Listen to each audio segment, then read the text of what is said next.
اكل ايه؟ هو اللي انت عاملاه ده اكل؟ شويه المكرونه دول بتقولي عليهم اكل وتعبتي فيه؟ ما لو شفت امي كانت بتعمل ايه، ده كان عليها شويه محشي. ما اقولكيش تعملي ايه يعني طول النهار. اما لو بتشتغلي زي لغايه الساعه 6 ولا 7 بالليل، هو شغل البيت ده بتسميه شغل؟ روح اعمل لنا كوبايه شاي كمان. والنبي نظام الهرمونات بقى والنكد ده بتاع الستات انا ماليش فيه. عشان بس دماغي، ها. سيبيني اتفرج على الماتش الله يخليكي. يلا يلا شوفي لك حاجه اعمل ايه. بشتغل. ما كل الرجاله بتشتغل، يعني انت الراجل الوحيد اللي بتشتغل؟ والله انا كل اصحابي يعني بيروحوا مصيف والطقم بيجي لهم بدل الطقم 2، ورجالتهم يعني مش مخلينهم عايزين حاجه. انا الوحيده اللي شكلي عره كده وسطيهم. الفاكهه اللي انت جايبها دي مش عارف تنقي فاكهه عدله؟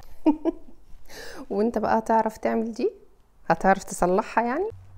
مجرد جمل بيقولها الزوج للزوجة أو الزوجة للزوج على سبيل الهزار أحيانا، وفي الخناقات في بعض الأحيان، وتيجي يقولوا لك أنا ما قلتش حاجة، ده مجرد كلمة بسيطة.